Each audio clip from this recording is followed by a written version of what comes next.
Guys, I've seen a lot of people online saying, disgusted by Kash Ali's actions of biting David Price, and then saying he should be banned from boxing.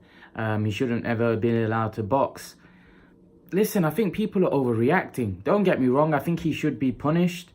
I think he should be fined, or some kind of disciplinary action should be taken against him. But I think people are definitely overreacting. I don't think he deserves to be banned for life. I feel like, here's the thing.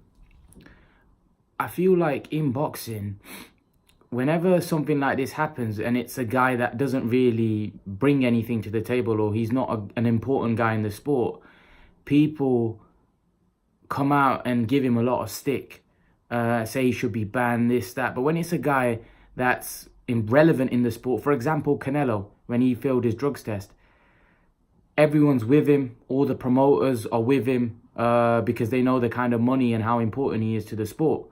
So they don't want him banned because they know the amount of money he brings. Then Canelo, after failing a drugs test, went on to get one of the biggest deal in sports history, right?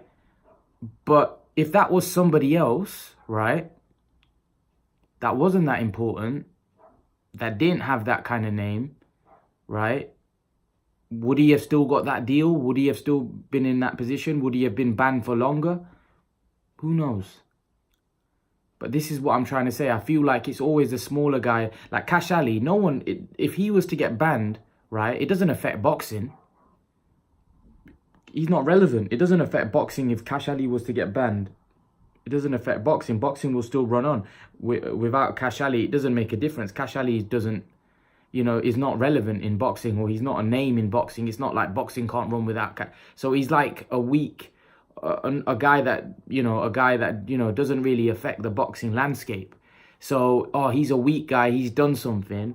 So let's punish him and let's ban him for life and make an example of a guy that's not really powerful in the sport. But then why don't you do it against the guys that actually are powerful in the sport, that actually mean a lot in the sport? Because then you're setting a precedent. Then you're setting a precedent that, if this happens in the sport, no matter who you are, we're going to punish you. But it can't be one rule for one and one rule for another. And I feel like that's how it is in boxing. I feel like a guy like Kash Ali does something, and because he, like I said, he's not relevant, people will come out and say ban him for life, like Tony Bellew says ban him for life. But Tony Bellew didn't have the same stance on Canelo when, Canelo failed his drugs test. Even though Tony Bellew normally says, ban them for life if they failed. But he didn't want to say much because he knows that Canelo, the sport will be a lot poorer without Saul Canelo Alvarez. That's why people don't say a lot. Because it's like when Mike Tyson bit him, no one was saying ban Mike Tyson for life or don't let Mike Tyson box again, because they knew the sport would be a lot poorer without Mike Tyson, right? Right? So one of the greatest boxers ever, one of the most famous boxers ever, has bitten someone in the ring, and not just bitten in the ring, he bit the guy's ear off, bit a chunk of his ear off. So I think people are overreacting with this Kash Ali, ban him for life. That's a load of crap. I think he should be punished, but I don't think he should be banned for life. There's a lot worse things that have happened in the ring. There's a lot worse things said that, go unpunished. So, like I said, I don't think Kash Ali should be banned for life. I think Kash Ali should be punished, but not banned for life. But leave your thoughts. Let me know what you think, guys. What do you think should happen with Kash Ali? Leave your thoughts in the comment section below. And guys, remember to please like, share, and subscribe to my channel. I'll see you guys in the next video.